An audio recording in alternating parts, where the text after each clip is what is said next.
राम राम जी सबको। तीन बहनों की दुनिया में आपका स्वागत है। तो काफ़ी दिन हो गए व्लॉग डाले, तो बहुत दुखद सूचना है।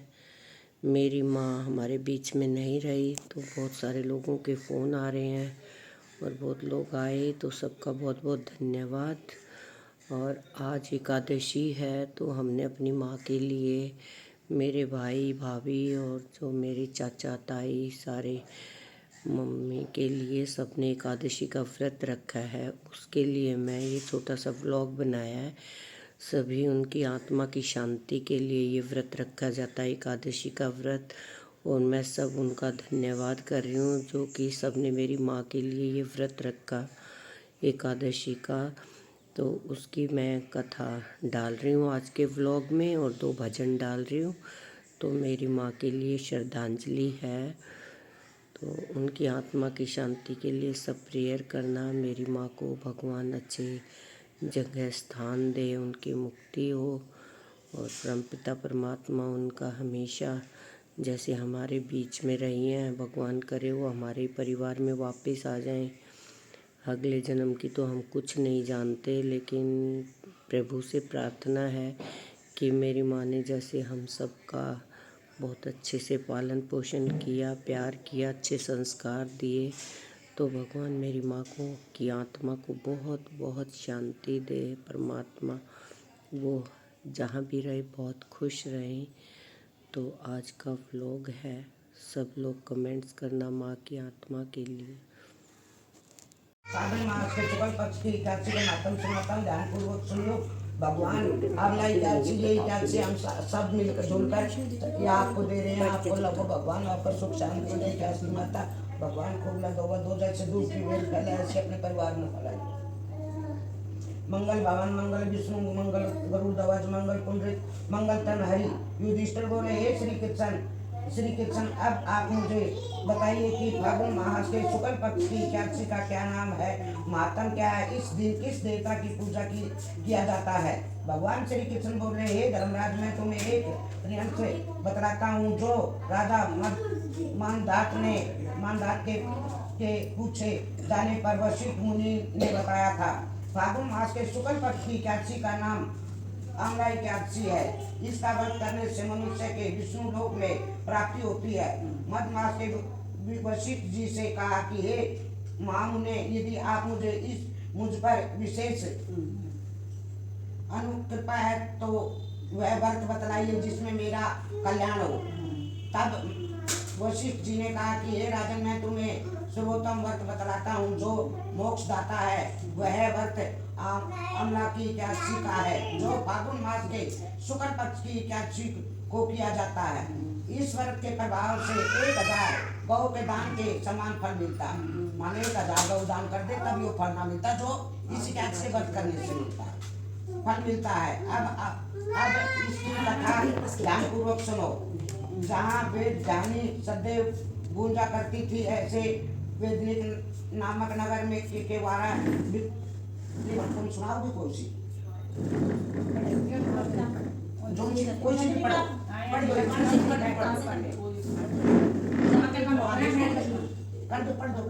सुना तो मैं भी दूंगी। जहाँ वेदवाणी सदैव गूंजा करती थी, ऐसे वैदिक नामक नगर में चारों वर्णों के लोग सुख शांति से प्रेम पूर्वक रहते थे। वहाँ का राजा चंद्रवंशी चैत्ररथ था। वह महाबलवान पराक्रमी प्रजावत्सल और उसके राज्य में बच्चे बूढ़े जवान स्त्री पुरुष सभी एकादशी का व्रत करते थे। कुछ समय बीतने के बाद द्वादशी युक्त एकादशी का संयोग बना। उस दिन सबने व्रत किया। राजा प्रजा के साथ मंदिर में गया और वहां जल से भरा कलश स्थापित कर नवेद छत्र पंचरत्न जिसमें सोना हीरा मोती पद्म राम नीलम से विष्णु स्वरूप परशुराम जी का पूजन किया। फिर वे धात्री आमलकी की इस प्रकार स्तुति करने लगे, हे धात्री, तुम ब्रह्मा स्वरूपा हो, तुम पाप नाशिनी हो, तुम्हें हमारा नमस्कार है, हमारा कठिन स्वीकार करो माता। उस दिन उन्होंने मंदिर में ही रात्रि को जागरण किया। उसी समय मंदिर में शिकारी आया। वह महापापी दुराचारी था। अपने परिवार के पोषण के लिए वह नित्य जीव हिंसा किया करता था। भूखे प्यासे उस शिकारी ने भी मंदिर में जागरण किया और एकादशी की कथा सुनी। उसने वहां स्थापित कलश पर भगवान दामोदर के दर्शन भी किए। सवेरे सभी लोग अपने अपने घर चले गए। शिकारी भी अपने घर जाकर प्रसन्न चित्त से भोजन किया। काफी समय बाद उस शिकारी की मृत्यु हुई। आमलकी एकादशी के व्रत और जागरण के प्रभाव से उसने राजा विदुरथ के घर में जन्म लिया। उसका नाम वसुरथ रखा गया। जब बड़ा हुआ तो उसे चतुरंगिणी सेना सहित धन धान्य से पूर्ण 10,000 गांवों का राज्य भी मिला। वह कांतिवान, वीर, क्षमाशील, सत्यवादी, धार्मिक था और सदैव यज्ञ आदि किया करता था। एक बार वह राजा शिकार के लिए जंगल में गया। मार्ग में भटक गया, तब एक पेड़ के नीचे सो गया। उस जंगल में मलेच्छ आए और अकेला देखकर उसे मारने लगे। वे कहने लगे कि इस दुष्ट राजा ने हमारे संबंधियों को मारा है और देश से खदेड़ दिया है, इसलिए अब इसे मारना ही उचित होगा।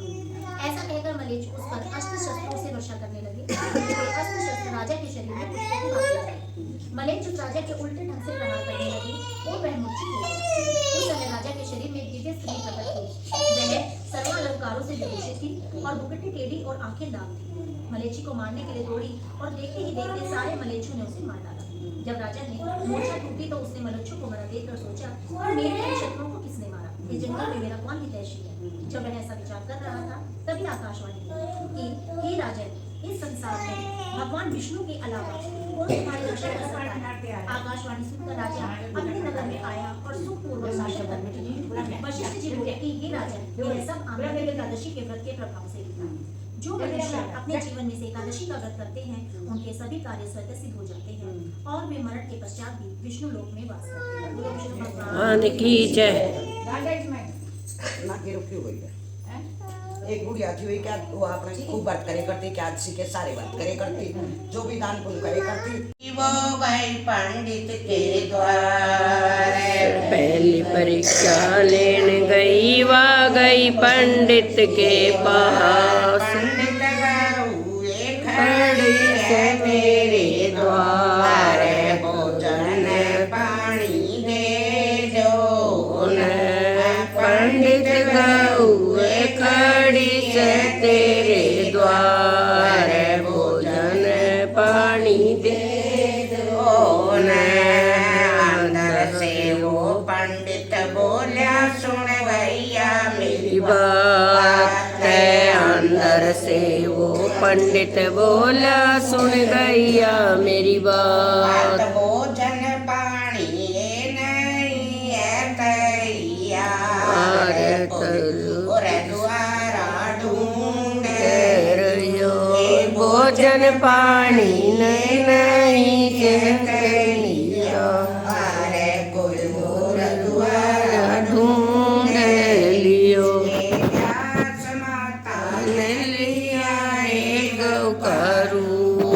परीक्षा ले लई की ग्यास मातन ले आए गौ का रूप, परीक्षा दुनिया की। परीक्षा लेने गई, वो गई जाटा के पास। दूजी परीक्षा लेने गई, वह गई जाटा के पास। खड़ी है तेरे द्वार, भोजन पानी ले लो न। खड़ी से तेरे बार, भोजन पानी दे दो न। अंदर से वो जाट बोला, सुन गैया मेरी बात है। अंदर से वो जाट बोला, सुन गैया मेरी बात। भोजन पानी ये नहीं है यार,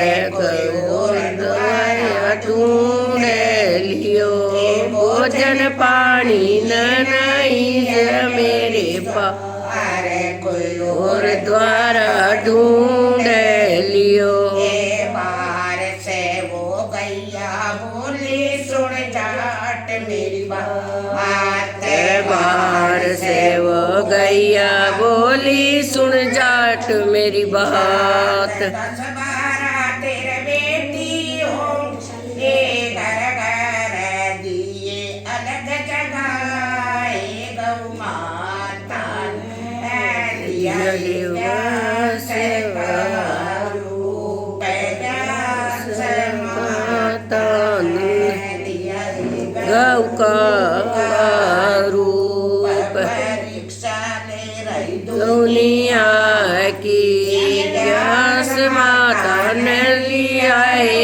रूप परीक्षा दुनिया की। तीज परीक्षा लेन गई तो गई तीज परीक्षा लेन गई वह गई बनिया के पास। तेरे द्वार भजन पानी ले लो न। गऊ खड़ी है तेरे द्वार भोजन पानी दे दो न। वो बनिया बोला सुन गैया मेरी बात। यार भोजन पर भोजन पानी तैयार गोबर बैठ खा लियो। वो गैया बोली सुन बनिया तेरी बात।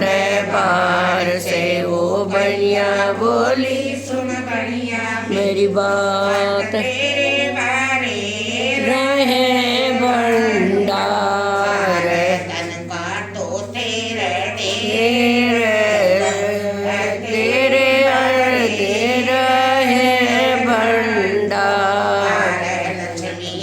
तेरे दास तेरे चारू कोण चौकी विच भाए पोता की तेरे लारे तेरे चारू कोण चौकी विच भाए पोता की तेरे लारे। जय तेरे माथे मुकुट विराज रयो।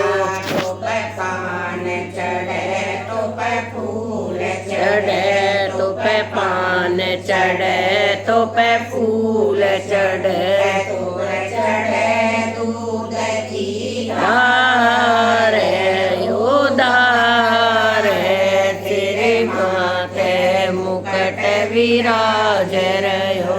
तेरे गोवर्धन महाराज महाराज तेरे माथे मुकुट विराज तेरे कानों में कुंडल सोए रहे। तेरे कानों में कुंडल सोए रहे। तेरे गले वनंती मार वो मार तेरे माथे मुकुट विराज रहा। तेरी सात कोस की पर तेरी सात कोस की परिक्रमा तेरी नार ओ नार ते मुकुट विराज रयो। श्री गोवर्धन महाराज महाराज तेरे माथे मुकुट विराज रया। तेरे जति पूरे में दूध चढ़े तेरी जति पूरे मैं दूध चढ़ तेरी हो रही जय जयकार उतार तेरे माथे मुकुट विराज रया। तेरी गुण गंगा तेरी मान गंगा सदा तेरी माया परम पार ओ पार तेरे माथे मुकुट विराज रया। तेरी मंडल जब डूबत तेरे मंडल जब डूबत बाल जुग फूल देख एलियो नख पर गिरवर तारे तेरे माथे मुकुट मुकट विराज श्री गोवर्धन महाराज जय महाराज, तेरे माथे मुकट विराज।